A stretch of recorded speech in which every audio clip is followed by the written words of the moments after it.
Welcome. You've arrived at the quiet part of your day. There's nothing you need to do now, nowhere to go, just this moment, and the soft rhythm of your breath. Let your body grow heavy, like it's melting into the bed beneath you. Let your shoulders loosen, your hands unclench, and your thoughts begin to slow. Tonight we'll drift through a gentle story, one that asks nothing of you except to listen, or not. It's okay to let the words fade in and out, like waves on a shore you once walked in a dream. So close your eyes and let the quiet carry you. You're safe here, you're held, and sleep is already on its way. Hey guys, tonight we're going to slip softly into the city of Babylon, a place where dreams once mingled with thunder and herbal steam rose like incense into stormy skies. You're about to wander a place where bedtime was more than just rest. It was a ritual whispered through clay cups and starlit gardens. You'll hear the distant murmur of rain, the soft chants of tea makers, and the hush of sleeping breath behind woven doors. And just a heads up, you probably wouldn't last a day back then. Between the curfews, the incense smoke, and the street floods, sleep wasn't guaranteed unless you knew what to brew. So, before you get comfortable, take a moment to like the video and subscribe, but only if you genuinely enjoy what I do here. Let me know where you're listening from and what time it is where you are. Always curious. Now dim the lights, maybe turn on a fan for that soft background hum, and let's ease into tonight's journey together. You stand beneath a slow amber sky, just as dusk begins to fold itself over the ziggurats of Babylon. The great temple looms ahead of you, its tiers climbing toward the last shimmer of sun. The air is still for now, thick and warm, but you sense it won't stay that way for long. You walk slowly, sandals brushing fine dust from the baked road, your shoulders still holding a bit of sun warmth. Around you, the city exhales. Oil lamps flicker to life in small alcoves. Clay walls hold the day's heat, like bread ovens. In the distance, there's a roll of thunder, not loud, but deep, like a lion turning in its sleep. You've heard the elders speak of these summer storms, the kind that don't knock or crash, but seep in with a kind of velvet patience. They say the gods stir in these nights, Anu and Ea, talking low through clouds and steam. You pause by a narrow doorway where an old man pulls his goats inside. He nods at you with a sleepy blink, his hand gentle on the smallest goat's shoulder. A soft bell tied to its neck jingles once, then hushes. You keep walking. The bricks of the ziggurat are darkening now, taking on a purplish hue as dusk deepens. A few late birds flap home above you, their wings silent, their shadows brushing your arms. You smell distant saffron, maybe roasting dates. And then, another sound. Thunder again, a little closer. This time it hums low across the rooftops. Not a threat, just a reminder, the storm is walking too. You step aside as a cart rattles by, pulled by a donkey with stubborn grace. The driver hums a lullaby to no one in particular. You catch only a phrase, "Sleep, O stone, sleep under rain." There's something about that, the idea of stone sleeping, that sticks with you. The streets of Babylon seem carved for sleep. Curved doorways, deep walls, thick textiles hanging like drapes. Even the noise here sounds padded, like the city has learned to walk quietly before bed. A warm breeze pushes your robe against your legs, and with it comes the first scent, faint but real, of crushed herbs. Chamomile? No, something stronger. Thyme? Or that grassy leaf the priests burn in rain season? It beckons. You follow the scent and the sound of low voices and the hush of pots being set gently onto stone counters. The city is folding inward now, not shutting down, just settling. You pass by a woman sweeping the steps of her stall, her broom no louder than a whisper. She smiles with the kind of eyes that say, "Storm's coming, tea's ready." And again, that distant thunder. A little closer now, a little rounder in the chest. As you reach the temple's courtyard, you look back, just once, at the fading gold of sky behind you.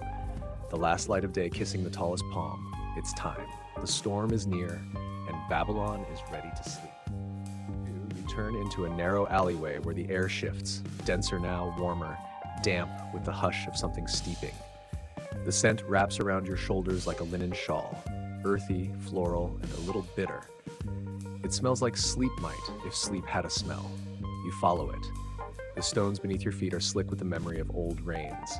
Someone has lit small oil bowls along the path, their flames flickering like sleepy eyes blinking against the breeze. The alley opens into a tiny courtyard surrounded by mud brick walls and low wooden awnings. Here, the scent sharpens. A woman leans over a clay pot nestled into a bed of black stones, steam rising into the lamplight. She's old, maybe older than she looks, wrapped in layers of indigo and ochre. Her sleeves are rolled just enough to reveal thin arms like willow twigs. She doesn't look up, just stirs the pot with a slow, even rhythm, like she's keeping time with the thunder. You don't speak right away, it doesn't feel like a place for questions, so you simply breathe in, deep, slow, with purpose. The steam enters your nose, your mouth, your chest. It's warm but not heavy, herbal but not sharp. You smell crushed poppy, you smell dried fig leaves, you smell a root you can't name, something musky and calming. She glances up then. Her eyes are ringed in fine wrinkles, but they hold a brightness, not sharp, not piercing, just clear. Like she sees the sleep behind your eyes and knows how to coax it forward. Storm tea, she says softly as though reading your thoughts. It works best before the first drop. Behind you, the thunder murmurs again. You nod. She gestures to a flat stone bench near the pot, and you sit, legs folding beneath you like a child by a fire. The warmth from the stones seeps into your knees. She dips a ladle carved from date palm wood into the steaming pot and pours it slowly into a shallow clay cup. The tea is a soft amber, flecked with floating petals. You take it, careful not to spill a drop. As you raise the cup to your lips, she whispers something. A blessing, maybe, or a fragment of a lullaby. You don't quite catch the words, but the cadence sticks. 3 gentle syllables repeated twice, like waves against a quiet shore. The tea touches your tongue and you pause. The flavor is soft but layered. There's warmth, yes, but also something cool underneath, like mint hiding in wool. There's bitterness too, but not the kind that pulls, more like something grounding, earthy, honest. You sip again. Somewhere behind the courtyard wall, a cat yowls softly and then goes silent. A door creaks. A palm frond rustles. The priestess, for that's who she must be, sits beside you now. Her hands folded, her eyes half-lidded. She says nothing, and that feels right. Above you, the first raindrop lands on the clay. Not loud, just a tap, then another, like the beginning of a lullaby made from stone and sky. Storm gods need their offering, she murmurs. Tea is enough. You glance at your cup, nearly empty, and nod again, but you're not sure why. Maybe because it feels like something your body already knows. There's something sacred about the timing. The way the tea warms just as the air cools, the way the steam rises while the rain falls, the way your breath syncs with hers, slow, deep, quiet. She lifts the pot, tips it slightly, and adds more herbs. You watch dried flowers unravel in the heat like tiny scrolls of sleep. Chamomile, maybe, or marshmallow root. You lean back against the wall, cup cradled in your hands.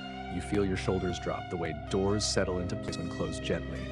The storm begins to speak now, louder, fuller, a rolling voice from the horizon, not angry, not sharp, just steady. A lullaby with lungs. Babylon listens, she says softly, and you do too. Section 3, you rise slowly, the clay cup still warm between your palms, its rim tracing faint circles on your fingertips. The priestess stands too, and without words, she motions for you to follow. Her steps are slow, deliberate, like someone walking through memory. You step behind her, barefoot now, the damp stones beneath your feet smooth and cool. She leads you into a winding corridor that opens into the edges of the city's night market. But this market doesn't pulse with shouts or haggling. It murmurs. It exhales. Here, everything is quieter after dusk. Soft yellow light spills from lanterns hung on twine across the stalls, fluttering gently with the breeze. The flames inside glow like low moons, wrapped in fabric and time. You walk past them, and your skin feels kissed by flickering gold. You pass a stall lined with neatly bundled herbs tied in frayed twine. Blue lotus buds, cracked pods of cardamom, soft curls of bark from some tree whose name you don't know. The merchant nods at you, drowsy-eyed, his hands busy arranging sleep sachets stitched from goat hide and linen. A boy near him grinds dried leaves with a polished pestle. The sound is soft, like pages being turned in a dream. With each circle of his hand, a fragrant cloud rises. You smell dried rose, licorice root, and something faintly peppery.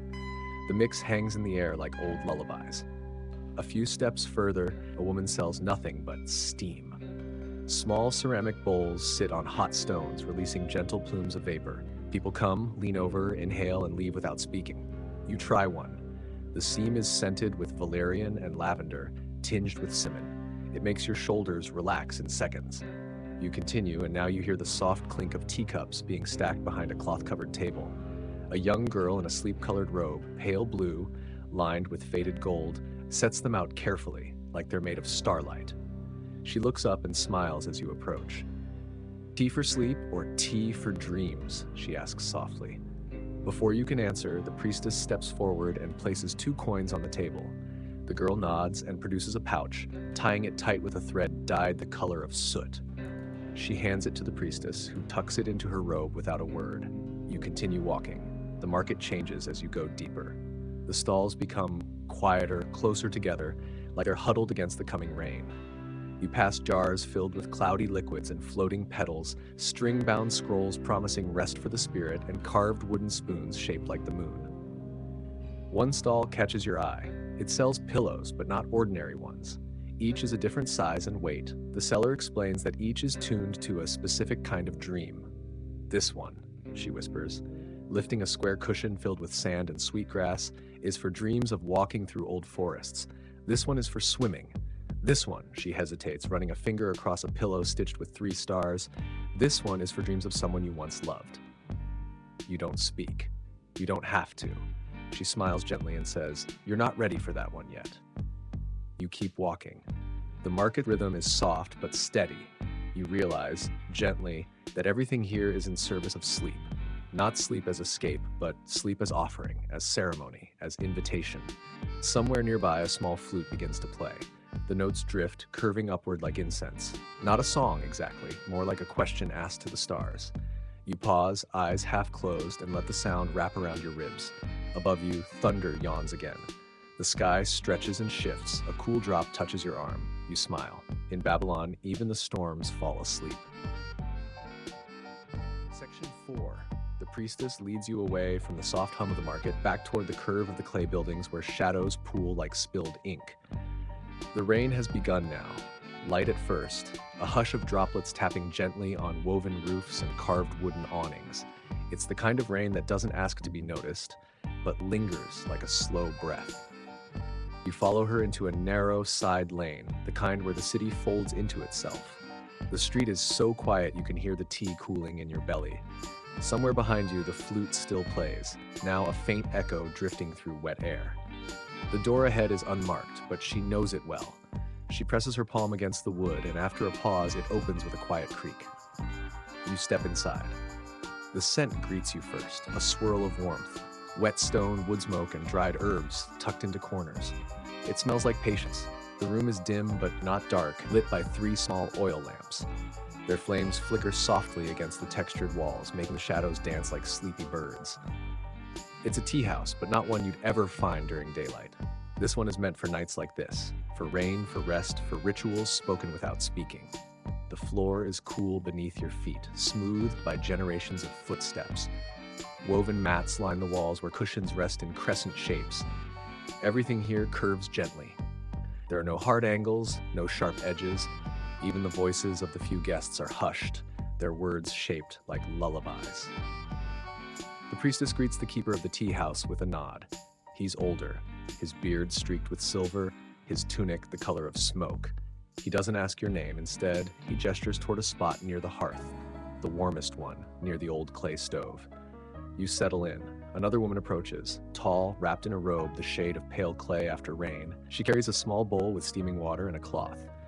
Without asking, she kneels and gently wipes your hands. The cloth smells faintly of lemongrass and honey. Her touch is slow and reverent, as if preparing you for something more than tea, as if preparing you for silence. The priestess speaks, not to you, but to the air. The herbs have steeped. From a low shelf, she retrieves a large earthen vessel. Steam curls from its open top, and with it comes a scent you didn't expect. Wild thyme, certainly, but also blue lotus, crushed date seed, and something sweet. Fig syrup, perhaps, or carob flour. She pours the tea into wide, flat cups. The steam rises like soft thoughts. When you take it, the warmth travels through your palms, up your wrists, and settles into your chest like a woolen hush. You sip. This time the flavor is deeper, slower. It tastes like the hour between wakefulness and sleep. Like memories you didn't know you kept. You close your eyes, the sounds of the room fade. All that remains is rain on clay and the rhythmic breath of the stove beside you. You think you hear a murmur, a story beginning, but you're not sure whether it's real or imagined. You open your eyes again. The priestess is seated now across from you. She holds her cup with both hands, but she's not drinking. She's watching the steam rise as if reading it. Storms come to cleanse, she says, but also to teach the stillness between thunder. You nod, though you don't fully understand. Not yet. In the corner, someone begins to hum. A man, maybe, or a boy. The melody is circular, like it could go on forever without beginning or end. You feel it swirl around your ears, low and warm, the kind of sound that makes eyelids heavy. Your cup is nearly empty again. Another, she asks. You hesitate, not from doubt, but from wondering whether you're already dreaming. Yes. You whisper. Outside, the thunder rolls once more. Not angry, just reminding you it's still there, watching over Babylon while it sleeps. Section 5. She refills your cup with the same fluid grace, the tea flowing in a thin ribbon of steam and amber into your waiting hands. The warmth pulses through your fingers again. Not hot, just certain, like a memory returning. You raise the cup once more, this time slower, like a curtain being drawn open before night fully takes hold. The taste has changed, just slightly. The flavors have deepened, settled. The thyme is more grounded, the sweetness softer. Somewhere beneath it all, you detect a trace of something. Perhaps a root, perhaps only a feeling. It anchors you. As you sip, you become aware of the way your breath now matches the breath of the room. Inhale as the steam rises. Exhale as the thunder murmurs. Everything moves together. The tea, the fire, the heartbeat of Babylon under a silken storm. The priestess sets her cup down and turns toward a worn clay tablet resting on a wooden ledge nearby. She lifts it with both hands, reverent and unhurried. The tablet is etched with tight lines and symbols, some still darkened with ash from long ago scribes. She places it in front of you. This, she says, is where the rituals began. Your fingers trace the soft groove of the marks, not reading but feeling. Some of the glyphs are birds, others are herbs. One looks like a leaf curled into a hand. She doesn't translate every word. She doesn't need to. Her voice is low, wrapping around you like the night itself. They used to write remedies for the soul, not just the body, she says. A fever of the heart, a restless mind, an ache that had no name. You lean in. They believed sleep could be guided, she continues, with warmth, with rhythm, with herbs steeped during rain. A small smile touches her lips. They even thought dreams could be directed if you drank the right tea. Outside, the rain quickens slightly.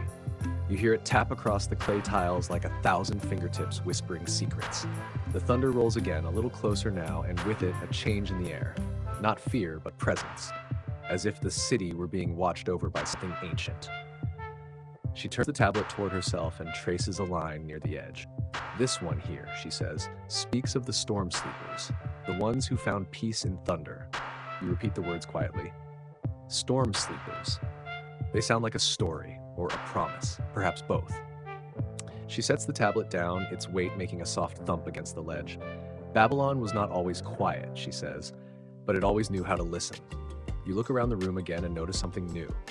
Along the walls, hanging just above the resting mats, are tiny strings with bundles tied in soft linen. Tea bundles, maybe, or dream pouches. Some have small glyphs drawn on them. A spiral, a crescent moon, a sleeping bird. You reach out and gently touch one. It gives slightly under your fingers, like dried leaves wrapped in silk. The priestess watches you and nods. Those are for guiding breath.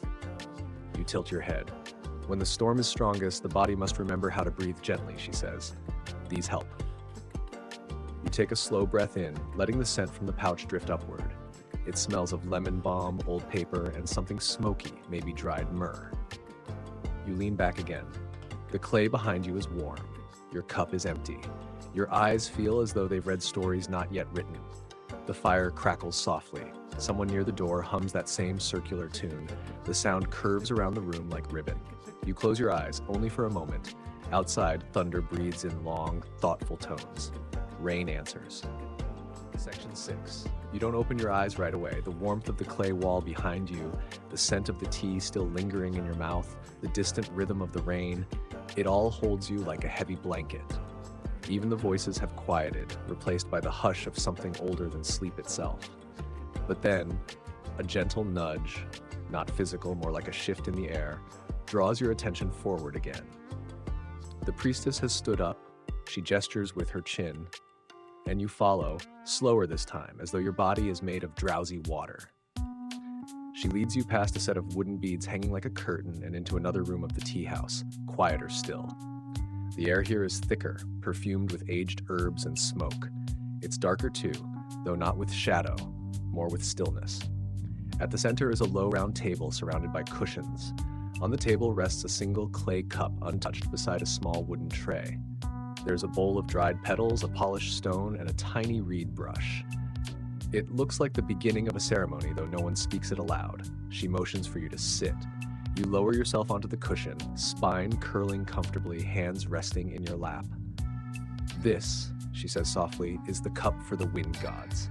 You glance at it, noticing the faint symbols etched around the rim, tiny lines like wind trails, a swirl that might be breath. The surface of the tea is still. Not a ripple, not even steam. They say the tea only stirs when the gods are listening. You wait. Nothing moves. Not the liquid, not the air, not even the shadows.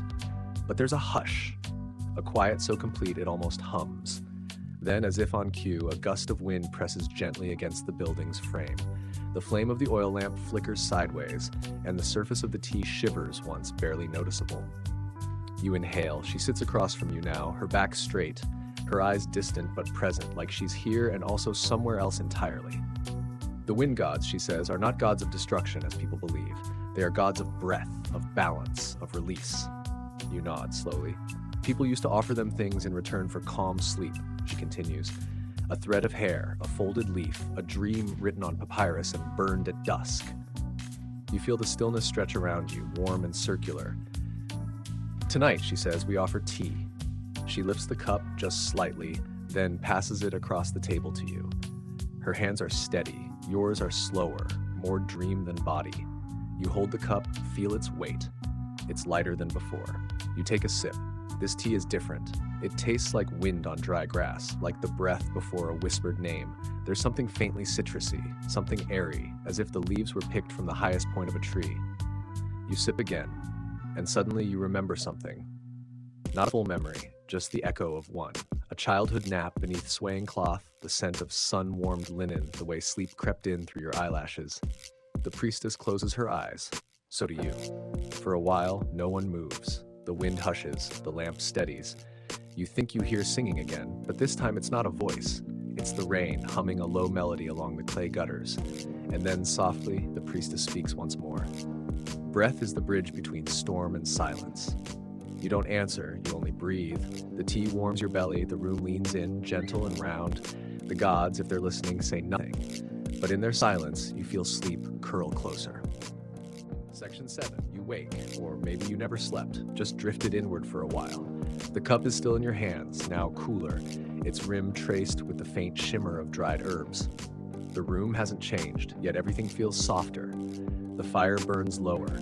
The air moves more slowly, like a dream hesitant to end. The priestess is gone, or perhaps she's only stepped outside.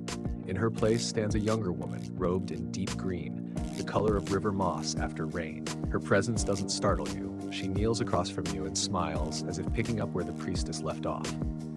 The storm is full now, she says, her voice no louder than the rain beyond the walls. This is the time of Anu's garden. You blink. The name is familiar, the god of the sky, of order, of stillness above the thunder. She nods, reading your face. They say his sacred plants only bloom in the middle of storms, she continues, where thunder coils and the wind has forgotten where it began. She opens a wooden box at her side, lifting its lid with a careful reverence. Inside are thin stalks, tiny blossoms, curled roots, all laid upon layers of soft cloth. She removes a handful, holding them in her palm like a bouquet of dreams. These were gathered when the sky cracked and the river answered, she says. They're never picked in silence. You inhale their scent. It's layered, strange. Sharp green leaves, bitter petals. Something peppery, almost electric. Your nose tingles. She begins to prepare the blend. No fire now, just a bowl of already boiled water kept warm in a clay cradle. She adds the herbs one by one, stirring them with a twig that looks more like a wand. The water clouds, then clears, then glows faintly. Not with light, but with presence. You won't sleep the same after this, she says, still smiling, but you'll sleep deeper. You sip. The flavor is sharper than before, not unpleasant, like tasting lightning in slow motion. You feel it bloom along your jaw, your shoulders, your fingertips. It settles in your chest like a soft drum beat. Boom, boom, boom. Outside, the thunder responds. You both listen. The room becomes a vessel for sound, not noise, just motion. Distant rolling. Soft roof drips, the whisper of sand shifting beyond the city wall. Anu's garden is not a place, she says after a while. It's a moment. A window that opens between the first thunder and the last drop. You close your eyes again. You're not in the tea house anymore, not fully. In your mind, you step through that window. You walk into a garden you've never seen, but somehow recognize. The air there is thick with bloom. Everything pulses gently, the petals, the vines, the sky. Nothing moves quickly. There are flowers taller than you, their blossoms drooping like sleeping heads. Trees with bark as soft as cloth. Pools of still water reflecting stars that haven't yet been born. You hear a soft call, not a voice, but a pull. You follow. And when you open your eyes, you are back in the room. The younger woman is gone. The cup is empty, and all around you is a silence too rich to be empty. The fire sighs. The storm still stirs. And you feel something inside you has shifted. Not broken, not added. Just released. You rise slowly, feeling the weight of the tea not in your limbs, but in the hush it leaves behind. It's as if your bones have remembered a lullaby they used to hum before sleep. The tea has done its work, not just softening your body, but loosening something beneath it, a quiet untangling. The room is empty now, yet still full. The fire burns low but steady. The oil lamps sway slightly, moved by some hidden breath in the walls, and the sound of the rain, yes, still falling, has taken on a rhythm so natural it now feels internal, as though your own breath echoes it. You step back through the curtain of wooden beads, returning to the first room, and find the priestess once more. She is seated now, beside a small collection of clay tablets, her fingers tracing one as if reading by touch rather than sight. She doesn't look up. You dreamed, she says, not as a question, but as a certainty. You sit beside her. Anu's garden, you reply. She smiles gently. Few remember it. Fewer still return from it with quiet in their chest. She turns the tablet toward you. Its surface is smoothed by time, and on it is a series of carved symbols, spirals, birds in flight, curved lines like wind or breath. You cannot read them, but something in them feels familiar. She touches one symbol in particular, a small leaf cradled by a crescent. This, she says, was used to mark the beds of storm sleepers. You raise your eyes. In the oldest houses of Babylon, people would draw it on pillows or stitch it into cloth. It told the gods, this one is ready. Let them rest. A gust of wind pushes softly at the shutters. They believed sleep was not only for the body, she continues. It was for what lives inside the body, the part of you that wanders. You think of the garden again, the way the trees had shimmered without light, the way your footsteps made no sound. Yes, something had wandered. The priestess stands and moves to a low chest in the corner. From it, she retrieves a folded bundle, linen, thick and soft. She brings it to you and places it in your lap. Inside is a small woven pillow, no larger than your hand. Embroidered on its center, the storm sleeper's mark. For the road, she says simply. You hold it gently, running your fingers along the stitches. It smells faintly of mint clay and sun-dried grass. You press it to your chest, and for a moment, your eyes grow heavy, even in the sitting.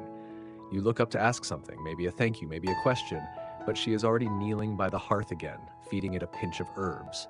A new scent drifts into the room, something soft, warm, slightly woody. The end of tea, she murmurs. The smoke must carry what the cup cannot. You close your eyes for a moment, just to listen. The rain outside softens. The thunder pulls back.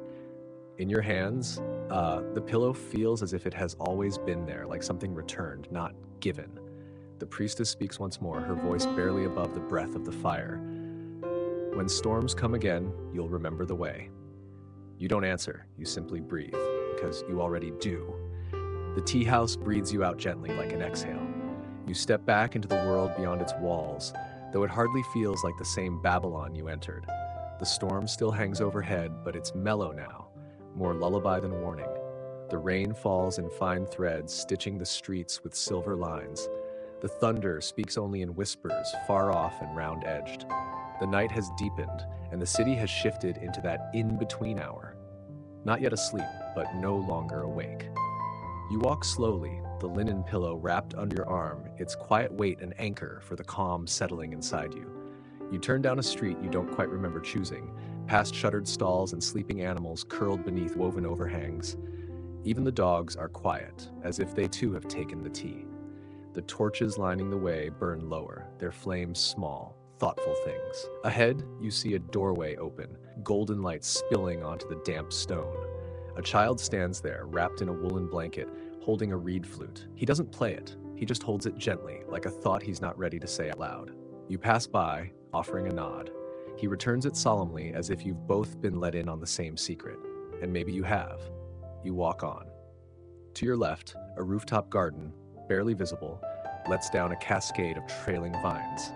Water trickles from one leaf to another and catching the light in soft drops. Somewhere above, someone is turning in their sleep, and the sound of shifting blankets filters into the night.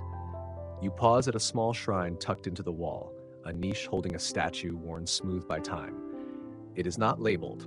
Its name perhaps is forgotten, but a tiny offering rests at its feet. A sprig of thyme, a curled date leaf, and a fragment of broken clay cup. You smile. Farther along, you come to a courtyard where elders once gathered to tell stories in the afternoon sun. Now it sits quiet beneath the stormlight, the stones damp but warm. You step inside, following the soft pull of the space. A bench waits in the corner. You take it. The air smells of wet earth, distant bread, and eucalyptus, from a tree that leans over the edge of the wall like a dozing giant. You lean back. The linen pillow presses gently into your shoulder. You remember something the priestess said? Sleep is not the absence of thought, but the return to rhythm. You listen, and there it is, the rhythm. Not loud, not perfect, but steady. Drip, drip, hush. Drip, hush, hush.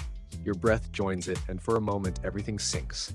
A cat slinks across the stones, its fur damp, its paws silent. It stops, looks at you, then disappears under the bench without concern. A companion for the night. You let your eyes drift closed again, not to sleep, but to sink. And as you do, you remember the market. The bowls of steam, the girl with the starlight-colored robe, the tea for dreams, the tea for sleep. You remember the man who hummed without melody, the bundle of herbs meant to teach breath, the symbol carved into the clay, the leaf cradled in a crescent. Everything feels close now, like you're carrying it all in your breath. And just above the rooftops, the thunder rolls once, not loud, not long. Just enough to let you know it's still here, watching, waiting, humming you to sleep. You stay in the courtyard for a while, long enough for the air to thicken with the scent of wet stone and drifting flowers. The bench beneath you is smooth with age, worn by quiet moments like this one. People waiting, resting, perhaps remembering. You sit still, hand resting on the little pillow, your breath slowing to match the rhythm of the dripping leaves. Somewhere nearby, a wind chime stirs. Its tones are soft, wooden reeds, not metal. Tuned to notes that don't quite make a scale, but still feel right. They don't sing, they murmur. Notes for no one and everyone. Then, footsteps. Bare, slow, unhurried. A young boy, no older than 10, enters the courtyard from a side passage. He carries a shallow bowl and wears a tunic stitched with stars, not painted but sewn from strands of dyed flax. You think briefly of the flute boy at the door and wonder if this one is his brother. He sees you but doesn't speak. Instead, he sits cross-legged by the center fountain, really just a circular stone basin with rainwater pooled inside. He dips the bowl into it, lifts it carefully, then sets it on a low pedestal beside him. From the folds of his robe, he removes a small bundle of herbs tied with twine. He crushes them slowly between his palms, rosemary, dried plum blossom, something faintly citrusy, and drops them one by one into the bowl. You watch the water darken slightly, releasing small spirals of scent. Then he begins to sing. The voice is high and thin, but steady. The melody, if it can be called that, is simple, built from 3 or 4 descending notes that loop again and again. It's not a lullaby in the traditional sense. It's something older, something meant to soothe the air more than the ear.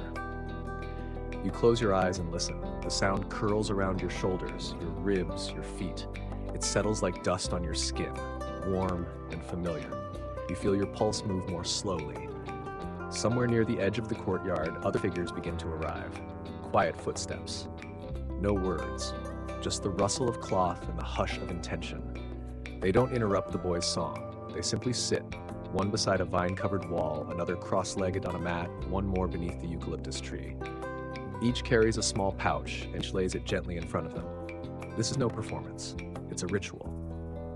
The priestess appears again, seated now across the courtyard. Her hands rest in her lap, her eyes half-lidded. They believe that sound anchors sleep, she says quietly, as if explaining only to the air. That music, when shaped with care, can lull even the storm's spirits. You believe her. A light wind brushes through the garden, lifting petals from the vines and scattering them across the wet stones. One lands near your foot, pale pink, soft-edged, glowing faintly in the lantern light.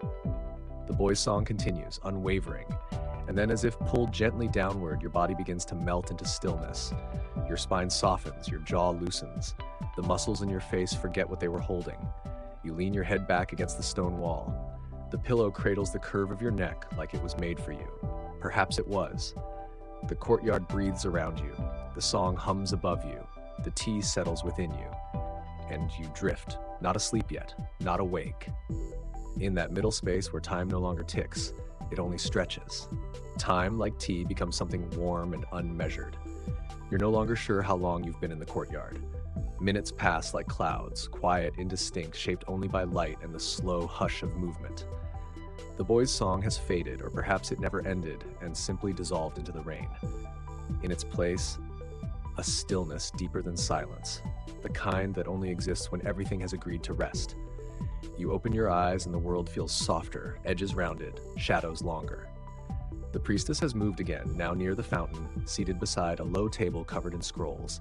Thin and curling, their surfaces shimmer faintly from wax and wear. She unfurls one with care and beckons you with the crook of a finger. You rise and approach, legs moving as if underwater, not heavy but deliberate. Each step lands with a soft pat on the stone, your breath calm and quiet.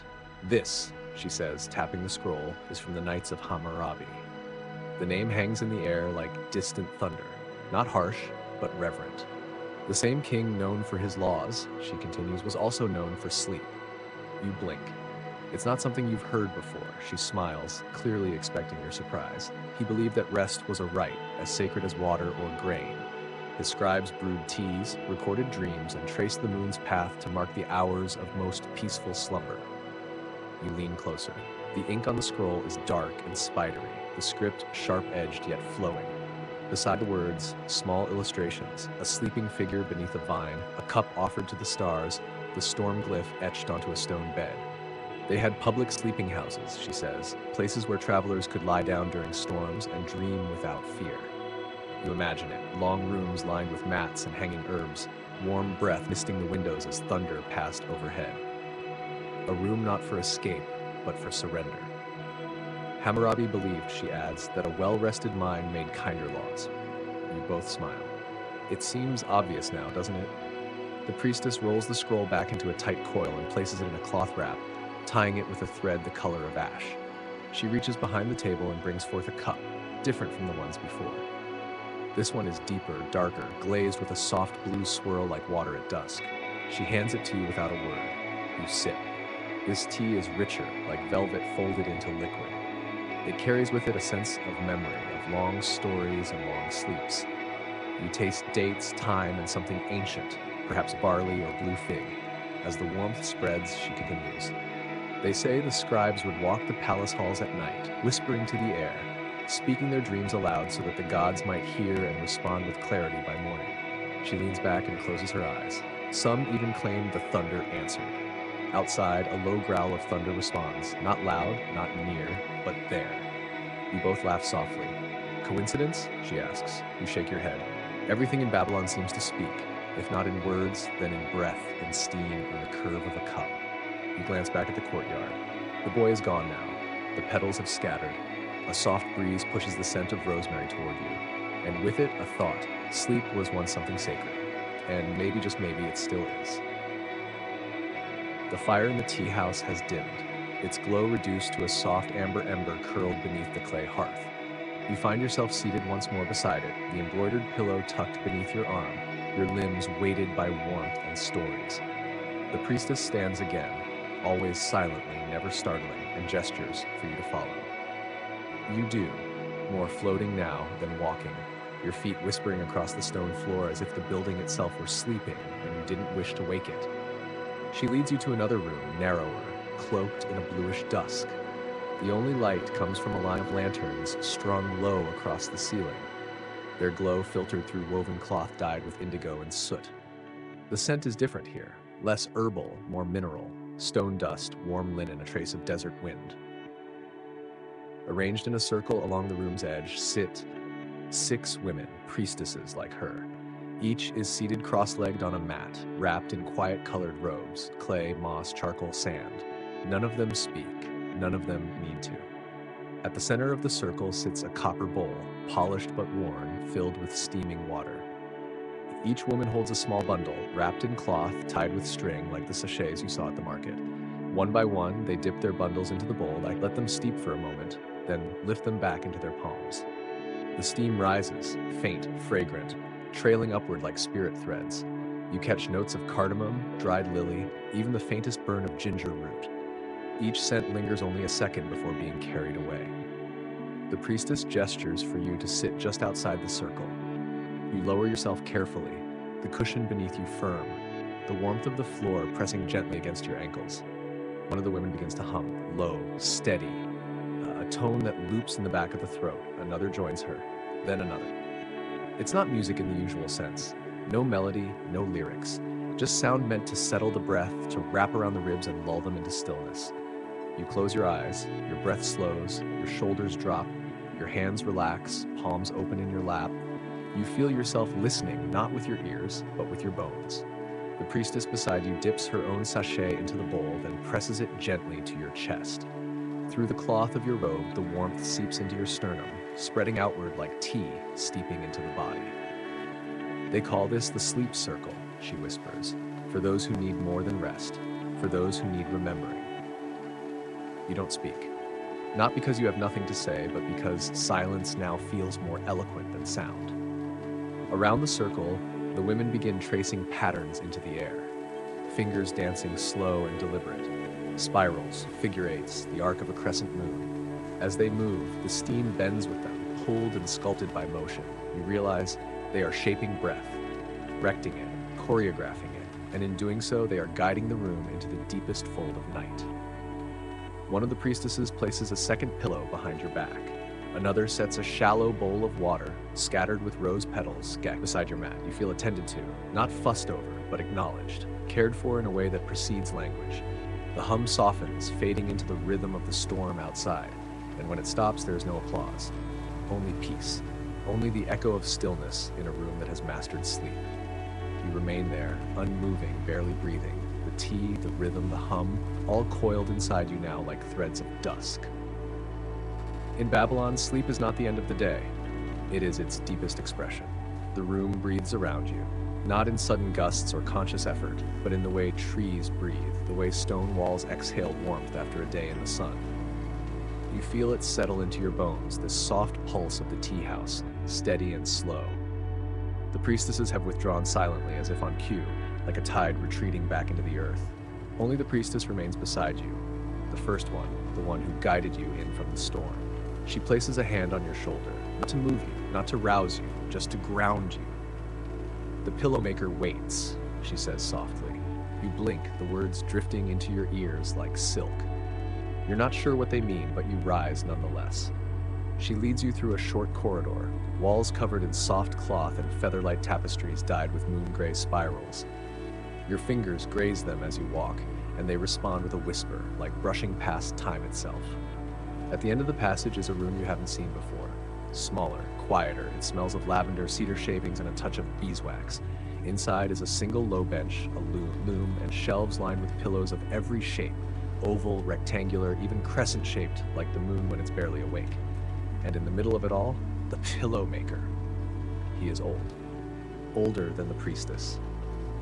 With skin that folds like paper and hands that move with the unshakable rhythm of someone who's done the same thing every day for decades and still finds joy in it. He doesn't speak at first, just nods, gestures for you to sit, and then begins. From a small basket, he pulls fistfuls of fibers. Downy cotton, wool soaked in mint oil, dried river reeds, and something that shimmers faintly like crushed pearl. He lays them on the table, one by one, letting you touch them. Each texture invites a different kind of dream. One softens the mind, another loosens the limbs, another, he says with a wink, removes the noise from memory. You smile. He chooses 3 and begins to stuff a case. Linen, hand-stitched, dyed with natural charcoal. As he works, he hums to himself, though his voice is more air than sound. It blends with the storm outside, which has softened now into something distant and benevolent. As he finishes, he picks up a small vial and sprinkles something inside the pillow. Not much, just a few drops. The scent reaches you gently, honey flower and dried lemon balm. He sews the last thread with a curved needle, then hands the pillow to you. You press it to your chest and feel, strangely, as though you've always owned it, like it had simply been waiting for you to arrive. This one is yours, the priestess says beside you. It knows your shape. You don't ask how she knows that. At this point, nothing needs proving in Babylon. The pillow maker nods to you once, eyes crinkling with something close to affection, and then turns back to his shelf. The priestess places a guiding hand on your back, and together, you leave. Back in the hallway, she leads you up a narrow stairwell carved from stone. The walls curve gently as you rise, like the inside of a shell. Lanterns light your way. Small pools of gold in the otherwise shadowed spiral. At the top, a door. She opens it without a sound. And there, before you, is a rooftop terrace. The city of Babylon stretches out below, washed in silver blue. The ziggurat glows faintly in the distance, as though lit from within.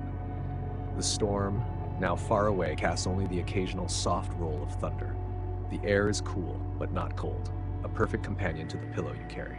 A single bedroll waits for you beneath a wooden overhang. Beside it, a cup of water, a small oil lamp, and a folded note, the symbol of the storm sleeper etched on its surface.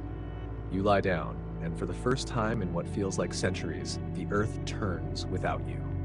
The rooftop cradles you, not like a bed cradles a tired body, but the way a lullaby cradles a thought, softly with space for drifting. The linen beneath you smells faintly of sage and warmth.